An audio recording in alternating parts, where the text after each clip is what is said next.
Hello, नमस्ते, welcome to साक्षीज विद्या साधना। इस video में हम पढ़ेंगे class 8 science chapter 1 crop production and management and this is part 2।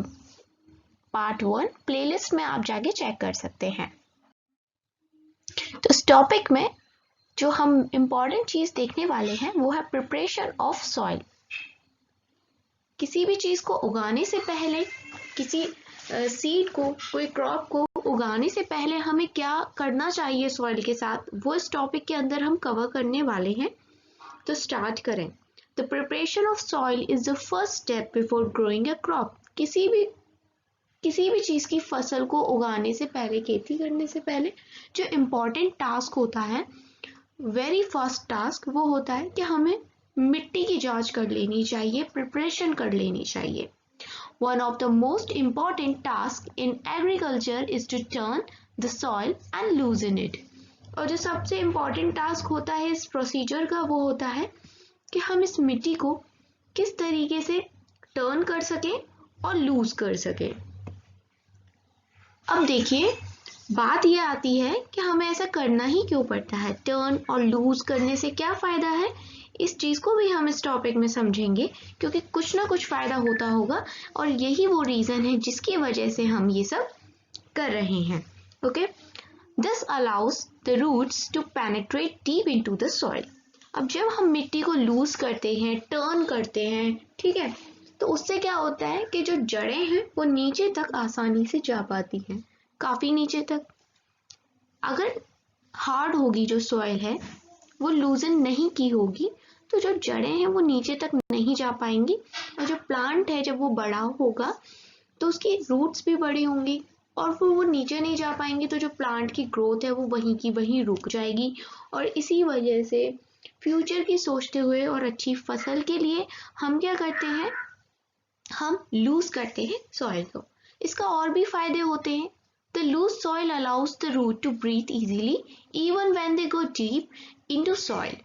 और एक और फायदा जो होता है वो ये कि जब हम लूज कर देते हैं सॉइल को, तो उससे क्या होता है, इजीली जब रूट्स काफी गहरी चली जाती हैं, जैसे इस वाले डायग्राम में देखिए, यहाँ तक थी रूट, तब तक तो ठीक है, अब रूट यहाँ से यहाँ तक नीचे चली गई, ठीक है, तो अब उन्हें सांस लेने में दिक्कत आएगी ना। जैसे आपको बंद कमरे में घुटन होती है, वैसे ही अगर ये सॉइल एकदम टाइटली पैक्ड होंगे इसके पार्टिकल्स, तो इनको भी तो घुटन हो सकती है। ये भी एक लिविंग बीइंग है ना।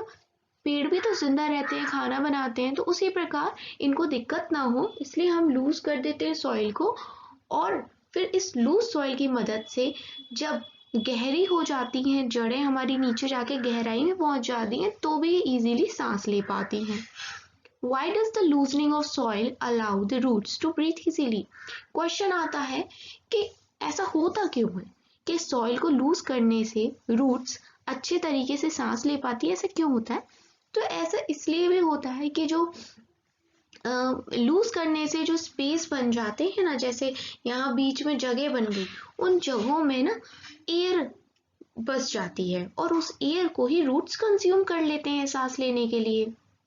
Now, the loosened soil helps in the growth of earthworms and microbes present in the soil. अब देखिए, मैंने आपको कितनी सारी चीजें बता दी। पहली चीज मैंने आपको बताई कि लूज सॉइल होने से पेनिट्रेट कर पाती है जो रूट्स होती हैं डीप। दूसरी चीज, वो सांस ले पाती हैं नीचे जाकर अच्छे से। फिर तीसरी चीज ये कि लूज सॉइल होने से अर्थवॉर्म्स यानी कि जो केचुए वगैरह होते हैं, माइक्रोब्स होते हैं, उनकी जो उनको भी हेल्प मिलती है, ठीक है, उनकी ग्रोथ में। These organisms are friend of farmer since they further turn the soil, loosen the soil and add humus to it. But why the soil needs to be turned and loosened? अब देखिए, ये क्या है, ये आपको अच्छे से पता है, अर्थवॉर्म है। अर्थवॉर्म और माइक्रोब्स को हम कहते हैं फ्रेंड ऑफ फार्मर, क्योंकि ये ना तो और ज्यादा फार्मर तो लूज करता ही है सीड डालने से पहले सॉइल को, लेकिन जो ये माइक्रोब्स और अर्थवॉर्म होते हैं ना, ये भी क्या कर लेते हैं, सॉइल को और फर्दर और ज्यादा इधर से उधर घूमते हैं तो उससे क्या हो जाती है, सॉइल और ज्यादा लूज हो जाती है। बट क्वेश्चन आता है, but why the soil needs to be turned and loosened? इसका आंसर मैं आपको अब आगे देती हूँ। तो आगे पढ़ाने से पहले मैं आपको उस क्वेश्चन का आंसर दे दूं कि हम सॉइल को लूज क्यों करते हैं, उसे टर्न करने की जरूरत क्यों पड़ती है।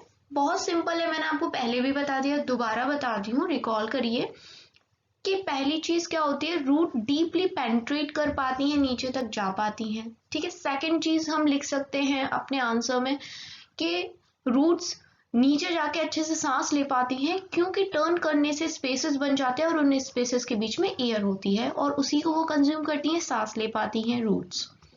थर्ड हम ये बोल सकते हैं कि जब हम टर्न कर देते हैं, सॉइल को लूज कर देते हैं, तो जो वाटर होता है वो भी इजीली जा सकता है नीचे तक। ठीक है, और वाटर तो एसेंशियल है ग्रोथ के लिए। तो एक ये चीज हो गई। फोर्थ आप लिख सकते हैं कि जो माइक्रोब्स होते हैं, अर्थवॉर्म्स, जैसे कि हमने अभी देखा, वो इजीली ग्रोथ कर पाते हैं जब सॉइल लूज होती है और उसको फर्दर और ज्यादा लूज करने में हमारी हेल्प करते हैं, इसलिए हम उन्हें फार्मर का फ्रेंड भी कहते हैं। ठीक है, अब तक आपको क्लियर हो गई ये वाली बात। अब आगे देखते हैं। You have learned in the previous classes that soil contains mineral. आप अपनी पिछली क्लासेस में ये पढ़ के आए हैं कि जो सॉइल होती है उसमें क्या होते हैं, मिनरल्स होते हैं, water, air and some living organism, ये सब होता है सॉइल पे। In addition, dead plants and animals that decomposed by soil organisms. और इसके साथ साथ जो डेड प्लांट्स होते हैं, जब सूख जाते हैं, प्लांट मर जाते हैं, जब एनिमल्स मर जाते हैं तो डिकम्पोज कर दिए जाते हैं सॉइल ऑर्गेनिजम्स की वजह से, और वो भी सॉइल में मिले हुए होते हैं। In this way, various nutrients in the dead organisms are released back into the soil. और इस तरीके से जो बहुत सारे न्यूट्रिएंट्स हैं, ठीक है, डेड ऑर्गेनिजम्स के, वो दोबारा से सॉइल में आ जाते हैं। ठीक है, these nutrients are again absorbed by plant. और फिर क्या होता है, जब प्लांट मर गए, फिर वो जब सॉइल में मिल गए तो जो उनके न्यूट्रिएंट्स थे वो सॉइल में आ गए। फिर जब वो न्यूट्रिएंट सॉइल के पास है और हमने एक नया सीड लगा दिया, नया पौधा लगा दिया, तो फिर वही वाले जो न्यूट्रिएंट्स है सॉइल के थ्रू प्लांट में मिल गए। तो इस तरीके से ये साइकिल चल रही है। Since only a few centimeters of the top layer of soil supports plant growth. और जैसे कि आपको लेयर्स पता हो, तो जो लेयर्स होती हैं, मैं आपको डायग्राम के थ्रू बताऊं, कई सारी लेयर्स होती हैं सॉइल की। मान लीजिए यहाँ हमारे घर वगैरह बने हैं, खेत है इस वाली जमीन पे, तो कुछ सेंटीमीटर तक, मतलब नीचे तक तो बहुत गहराई है, ठीक है, बहुत नीचे तक है, यहाँ तक नीचे समझ लीजिए, ठीक है, लेकिन कुछ ही सेंटीमीटर तक, सपोज कर लीजिए यहाँ तक ही, इसको हम टॉप लेयर बोलते हैं, और सिर्फ यहीं तक क्या होती है, प्लांट की ग्रोथ को सपोर्ट करती है। इसके नीचे नहीं जा सकता प्लांट, और वहां ग्रोथ सपोर्ट होगी भी नहीं, वहां आपका प्लांट ग्रोथ नहीं करेगा। तो ये चीज आपको क्लियर हुई। फिर turning and loosening of soil brings nutrient rich soil to the top so that plant can use these nutrients. और जब हम क्या करते हैं, टर्न, एक और पॉइंट आप ऐड कर सकते हैं, 4 पॉइंट मैंने बताए थे, 5th पॉइंट ये भी हो सकता है कि जब हम लूज करते हैं सॉइल को, टर्न करते हैं, तो जो नीचे काफी धंस जाते हैं ना न्यूट्रिएंट्स डिकम्पोज करने के कारण, प्लांट्स जब मर जाता है या एनिमल्स मर जाते हैं, तो जो सॉइल ऑर्गेनिज्म डिकम्पोज कर देते हैं उन चीजों को, जब वो नीचे धंस जाती हैं, तो लूज करने से वो न्यूट्रिएंट्स ऊपर की तरफ भी आ जाते हैं। तो ये भी एक हेल्पफुल चीज होती है अच्छी ग्रोथ के लिए एक प्लांट की। तो ये जो साइड में मैंने पिक्चर लगाई है ना, ये मैंने सॉइल ऑर्गेनिजम्स दिखाने के लिए लगाई थी बेसिकली। तो कुछ इसमें काफी खतरनाक से भी दिख रहे हैं और कुछ क्यूट से भी हैं। तो हर तरह के ऑर्गेनिजम्स होते हैं, कुछ अच्छे भी होते हैं माइक्रोब्स और कुछ बुरे भी होते हैं, ठीक है, तो हर तरह के होते हैं। और यहाँ पर जो क्यूट दिख रहे हैं, ये वो वाले हैं जो फार्मर के फ्रेंड्स हैं, जो हमारे सॉइल को न्यूट्रिएंट्स देते हैं। आगे देखते हैं। Thus, turning and loosening of soil is very important for cultivation of crops. तो अब तक जो हमने इतनी रामायण पढ़ी है ना, इतना सब कुछ मैंने आपको समझा दिया, उससे एक चीज तो क्लियर निकल के आ गई भैया, वो ये कि हमें कोई भी क्रॉप उगाने से पहले सॉइल को टर्न भी करना है, उसे लूज भी करना है, यानी ढीला करना है मिट्टी को, और ये बहुत इंपॉर्टेंट है और ये फर्स्ट स्टेप है। ठीक है, अब चलिए, the process of loosening and turning of the soil is called tilling और प्लॉफिंग। अब देखिए, बात तो यहाँ पर ये आ गई कि हमें करना क्या है, ये तो हमें पता चल गया कि हमें टर्न करना है, लूज करना है। क्यों करना है ये भी पता चल गया सॉइल को, कि इससे हमें कितनी सारी हेल्प मिलती है प्लांट ग्रोथ में। बट अब ये करेंगे कैसे और इसे कहा क्या जाता है? तो जब जो प्रोसेस होती है लूजनिंग करने की और टर्निंग करने की सॉइल को, उसको हम कहते हैं टिलिंग और प्लॉफिंग। और ये होती किससे? This is done by using a plough, यानी हल। हल की मदद से हम इस काम को करते हैं। Plough are made of wood और आयरन। ये जो प्लॉफ होता है, हल होता है, ये किस चीज का बना हो सकता है? या तो ये वुड का बना होगा, लकड़ी का, या लोहे का। If the soil is very dry, it may need watering before ploughing. अगर आपकी मिट्टी है, काफी सूखी जमीन है, तो उसे आपको हल जोतने में, कहते हैं ना हल जोतना, प्लॉफिंग करने में होगी, टिलिंग करने में थोड़ी दिक्कत आ सकती है। तो आप क्या करें, पानी डाल दें, तो जो मिट्टी होगी वो नर्म हो जाएगी और इजीली आप उस पर टिलिंग कर पाएंगे। If the soil is very dry, it may need water. ठीक है ना? The plough shed field may have big clumps of soil called crumbs. अब देखिए, जिस खेत में हम मतलब ये सब करने जा रहे हैं, तो वहां पर क्या होगा, मिट्टी एक बराबर नहीं होगी। हमें ऐसे प्लेन सा लैंड चाहिए ना खेती करने के लिए, वो नहीं होगा। वहां सॉइल के क्रम होंगे, मतलब इस तरह की बड़े बड़े डेली टाइप के सॉइल के, मिट्टी के इस तरह के क्रम्स होंगे। और ये जरूरी होता है कि हम इन क्रम्स को तोड़ दें। It is necessary to break these crumbs. और खेती करने के लिए हम क्या करेंगे, लेबल में लेके आने के लिए, एक एकदम लेबल में ऐसा फील्ड लेके आने के लिए हम क्या करेंगे, इन क्रम्स को तोड़ देंगे। Levelling the field is beneficial for sowing as well as for irrigation. और फील्ड को लेबल करने से, एक साथ लेके आने से क्या फायदा होगा, जब हम बोआई करेंगे, सोइंग करेंगे, सीड डालेंगे, तब हेल्पफुल रहता है। और इरिगेशन में भी, मतलब सिंचाई जब पानी देंगे तब भी हमारे लिए मदद देगा। Labelling of soil is done with the help of a labeller. और जो हम लेबलिंग करते हैं ना सॉइल की, तो वो एक लेबलर से की जाती है। आजकल तो ऐसे किया जाता है, एक ट्रैक्टर होता है मान लीजिए, और उसके पीछे लगा दी जाती है एक लकड़ी, और लकड़ी को लेके ये ट्रैक्टर चलता है।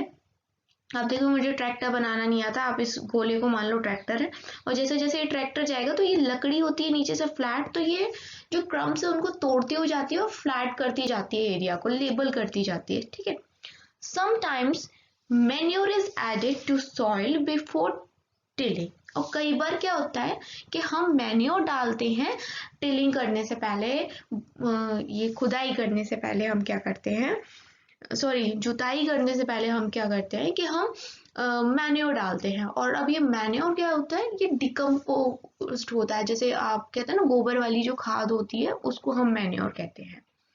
This helps in proper mixing of manure with soil.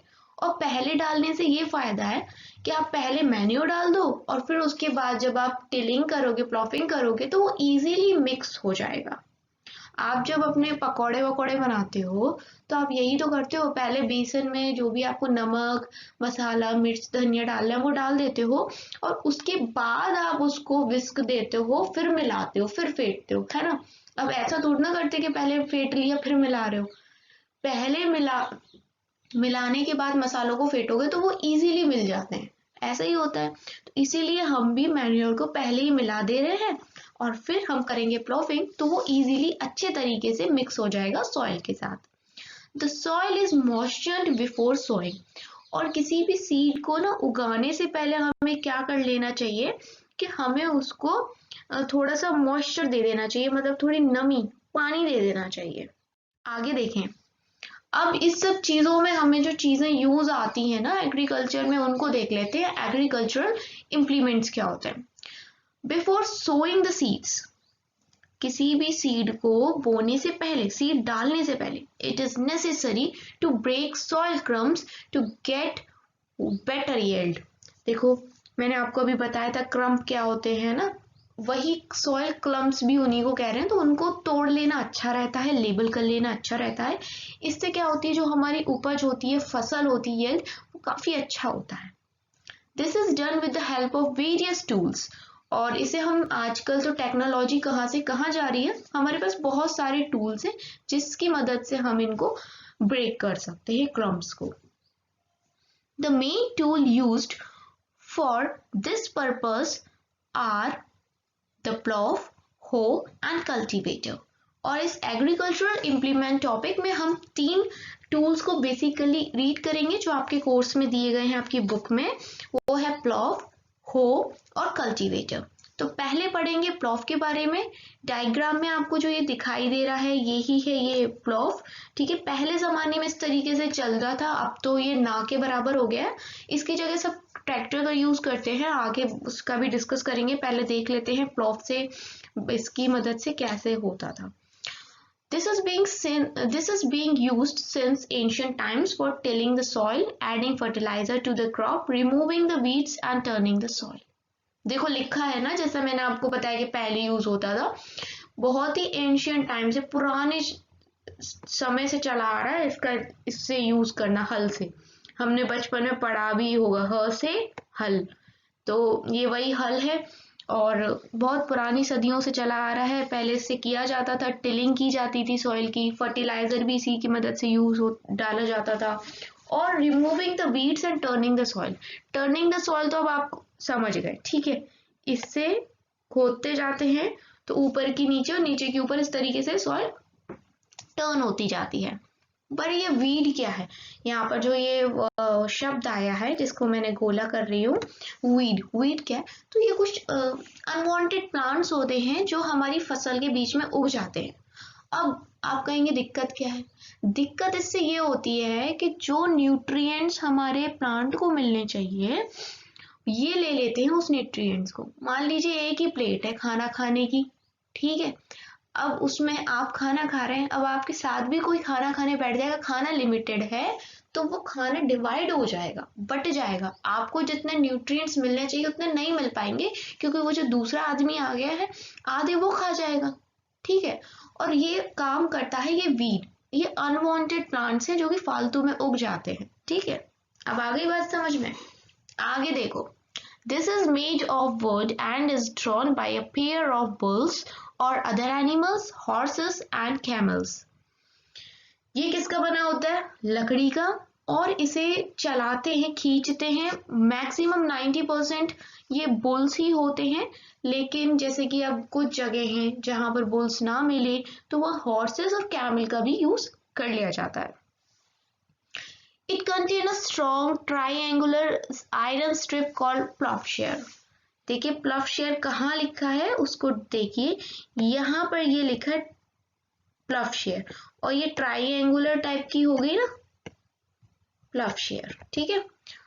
अब आगे चलिए। The main part of the plough is a long log of would which is called plough shaft. देखिए ये जो इस तरह की ये लंबी सी लकड़ी है, मतलब यहाँ जो ये बनी हुई है नीचे टाइप में ये वाली, इसको हम कह रहे हैं plough shaft. There is a handle at one end on the shaft, the other end is attached to a beam which is placed on bull's neck. ये एक एंड पे तो ये लगा रहता है और दूसरे वाले पे ये वाली जो जगह है ये इन बैलों के सिर के पास लगाई जाती है, जिससे वो खींचते हैं इसे। One pair of bulls and a man can easily operate the plough. अब इसमें तो लिख दिया कि एक जोड़ा बुल का और एक आदमी इजीली प्लॉव को ऑपरेट कर सकता है। इजीली कर तो सकता है लेकिन पसीने छूट जाते हैं, आसान नहीं होता, बहुत मेहनत लगती है। आपने पुरानी पिक्चर्स में देखा होगा, किसी पुरानी पिक्चर में पूछना अपने पेरेंट्स से जिसमें कुछ इस तरह का हो, देखना उनकी शक्ल देखने लायक होती है, कितना पसीना आता है और कितनी मेहनत लगती है। तो बुक में यहाँ लिखा है कि इजीली ऑपरेट, इजी नहीं होता, बहुत मेहनत लगती है, बहुत एनर्जी लगती है, और इसी वजह से तो आजकल कोई इस चीज को यूज नहीं करता है, ठीक है। The indigenous wooden plough is increasingly being replaced by iron plough nowadays। और जैसा कि मैंने आपको बताया, इंडिजिनस जो हमारा वुडन प्लॉफ है, इसको आजकल रिप्लेस कर दिया गया है आयरन प्लॉफ से। क्यों? क्योंकि भाई इसमें दिक्कत होती है, एनर्जी जाती है, टाइम भी लगता है और उतना प्रोडक्टिविटी आती नहीं है, तो कोई क्यों यूज करना चाहेगा? सही बात है कि नहीं? अब यहाँ पर एक वर्ड आया है, मैं आपको साइंस पढ़ा रही हूँ, वोकेबलरी नहीं पढ़ा रही, लेकिन फिर भी मैं वोकेबलरी जो डालती हूँ ना, उसको आप देखा करो रेगुलर बेसिस पे, क्योंकि वो बहुत इंपॉर्टेंट है। आपके सब्जेक्ट रिलेटेड ही डालती हूँ मैं, जो आपकी बुक में आएगा। अब देखिए यहाँ वर्ड आया इंडिजिनस, अगर आपको नहीं पता तो फिर आप गलती कर रहे हैं मेरी वोकेब ना देख के, क्योंकि मैंने ये वर्ड आपको आप अपनी वोकेबलरी क्लासेस में करवा रखा है। इसका मतलब होता है स्वदेशी, अपना। ठीक है, अब हम पढ़ेंगे हो के बारे में। It is a simple tool which is used for removing weeds and for loosening the soil। देखिए हो एक तो इस प्रकार का होता है जैसा आपको पिक्चर में दिखाई दे रहा है, और अगर आपने देखा हो फावड़ा जिसको कहते हैं, आपके यहाँ फावड़ा कहा जाता होगा या जो भी कहते होंगे आपके यहाँ, कुछ इस प्रकार का होता है। मैं बना के दिखाती हूँ। ऐसी प्लेट लगी होती है शार्प, और ये होता है हैंडल इस तरह का, और इससे हम खोदते हैं। लंबा सा होता है आयरन का, तो इसको हमारे यहाँ तो हिंदी में फावड़ा कहते हैं, आपके यहाँ क्या कहते हैं पता नहीं। ठीक है, और जो इसी टाइप का ही होता है एक और, इसको कहते हैं हो, इसको भी हो कहते हैं, बट ये जो होता है ये काफी हैंडी होता है, handy to use this one. अब हमको ये वाला दिया है हो, तो हम इसी बारे में पढ़ लेते हैं। It has a long rod of wood और आयरन। इसकी जो एक रॉड होती है लंबी सी, ये देखो रॉड लिखी है, और आप पता करो रॉड ये है, या तो ये वुड की होगी या आयरन की। A strong broad and bent plate of iron is fixed to one of its end and works like a blade. और एक शार्प सी ये आयरन की बनी होती है, इसी से तो टिल्टिंग होती है, इसी से हम सॉइल को लूज करते हैं। ठीक है, ये काफी शार्प होता है। It is pulled by animals, और इसको हम एनिमल्स की मदद से पुल्ड करते हैं। तो जो काम इससे एक आदमी करता है वही इस वाले हो से भी एनिमल्स कर लेते हैं, कोई टफ नहीं है, इजी है। अब आ जाता है थर्ड जो हमारा इम्प्लीमेंट है, that is cultivator. Nowadays ploughing is done by a tractor driven cultivator. मैं यही शब्द बोलने वाली थी और वही आपकी बुक में भी लिखा है कि नाउअडेज लोग जो होते हैं वो हमारे इस कल्टीवेटर को यूज करते हैं, जो कि ट्रैक्टर की मदद से यूज किया जाता है। The use of cultivator saves labour and time. देखिए तो कल्टीवेटर कैसे कह रहे हैं, कल्टीवेटर ये है पीछे जो इसमें ये नीचे नीचे लगे हुए हैं, ये क्या होते हैं, ये खुदाई कर देते हैं अच्छी सी, और ट्रैक्टर की मदद से इजीली ये चलता जाता है। अब आप कंपेयर कर लो इस ट्रैक्टर को उस प्लव से। प्लव को कौन खींच रहा था, बुल्स। ट्रैक्टर को खींच रहा है ये मशीन। तो अब आप बताओ कौन तेज चलेगा? ठीक है, उसमें उन बुल्स के साथ एक आदमी को भी पैदल पैदल धूप में चलना पड़ रहा है, या यहाँ पर मस्त बैठा हुआ इसके नीचे। तो अगर कंपैरिजन करा जाए तो भाई यही एक अच्छा तरीका है टिल्टिंग का, और इससे लेबर भी बचती है और मेहनत भी बचती है और टाइम भी बचता है, इसलिए लोग आजकल इसी को यूज करते हैं। वो अब ना के बराबर हो चुका है। नेक्स्ट वीडियो में हम पढ़ेंगे सोइंग के बारे में, कि कैसे हम बुआई करते हैं, सीड को कैसे डालते हैं। आपको इस वीडियो में क्या समझ में आया, क्या समझ में नहीं आया, आपको ये वीडियो कैसी लगी, और आगे आप क्या क्या मेरे से पढ़ना चाहते हैं, किस टाइप की वीडियोस चाहते हैं, मुझे कमेंट सेक्शन में ज़रूर बताइएगा।